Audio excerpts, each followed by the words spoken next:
I'm Ariel Ekblaw. I'm the GP of Aurelia Foundry Fund and CEO of Aurelia Institute.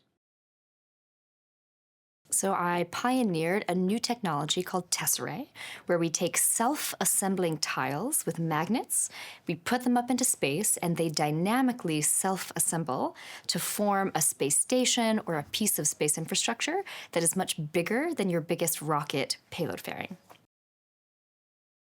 So the magnets draw the tiles together when they're floating. The beauty of having these pieces in free fall around a planet is you're experiencing microgravity, or zero G, and that allows the magnets to be strong enough to pull the tiles together on their own without requiring any propulsion. And so then what we do is we design the individual components to want to fit together into a particular geometry. My favorite is the buckyball. It's a glorified soccer ball.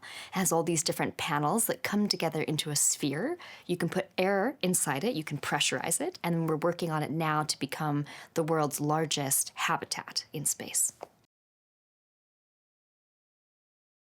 Indeed. The space station, the International Space Station, amazing partners in Europe and the US and other countries, we're going to lose it.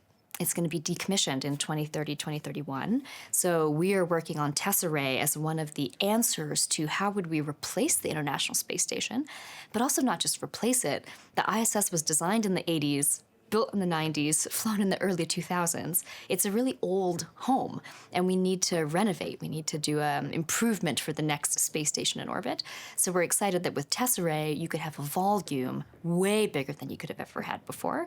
And now with AI technology, you can also integrate that into the fabric of the material, into the space architecture itself, and have really next generation smart homes in space.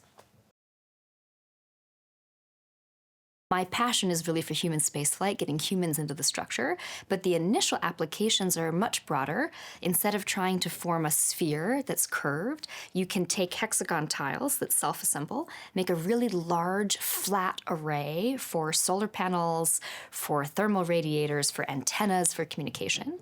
And one of the first applications that I'm excited to talk about here at DLD is we're working with some of the AI data center companies who are trying to put data centers into orbit for the first time, capturing all that sunlight to power these servers in orbit is not trivial. And so we're excited to use the tesserae technology to help self-assemble a really large array like this.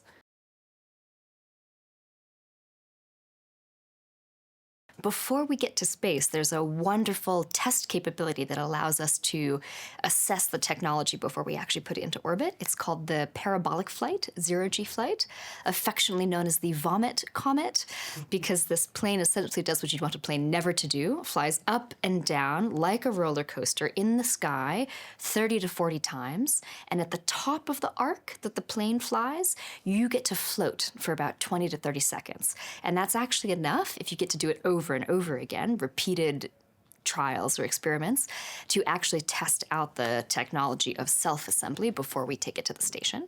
And then before we'll do the AI data centers en masse in space, we have sent our technology, tesserae, my PhD technology, to the International Space Station twice already, and we're doing a third mission to space to test it out even further later this year.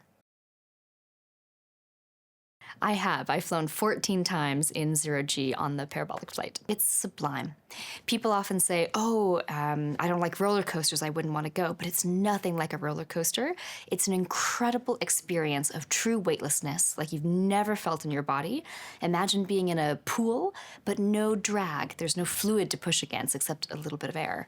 And it's really just an incredible experience to get to feel. I would love to. I think what I've been telling people lately is if you have kids, your kids might commute to space for work.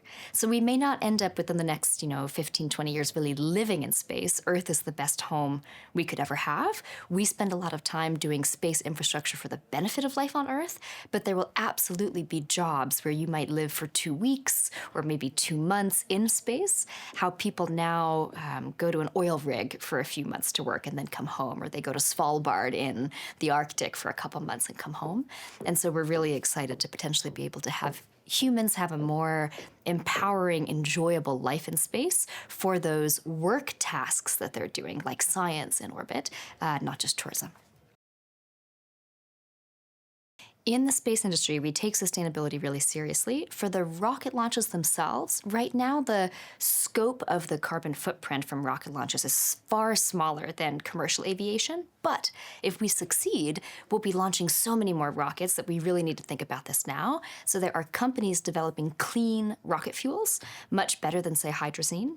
And then there are also companies looking at how do you get mass to orbit without a rocket, something like a mass driver or a spin-up launch, or air-powered launch. There are other really interesting novel technologies coming on board. And so a lot of people are focused on this because exactly right, we want to make sure that the space industry is sustainable going forward. Over the course of the last several decades, we've launched so many parts to orbit, and there have been a few issues in orbit where things have fragmented, that we really do have a cleanup problem. Europe is really a leading figure through ESA, European Space Agency, in thinking about remediation activities. You can imagine something kind of like a little Pac-Man that goes through and cleans up the material until you get enough stuff that it's massive enough to burn up on reentry. There are other proposals too. So we're keenly interested in these ideas. And then going forward, there's now regulation in the US and in Europe and in other countries to make sure that you can prove before you launch something new that it will burn up on reentry when it's done with its operational life, so you're not adding to the existing debris problem.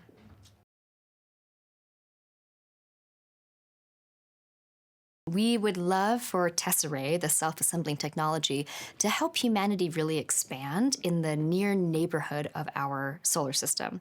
So we talk about Aurelia Institute, the name of my brand. Aurelia is an Old English word for chrysalis or cocoon, and the idea is that we, humanity, are at the cusp of our next metamorphosis out of this cocoon of Earth into a spacefaring species.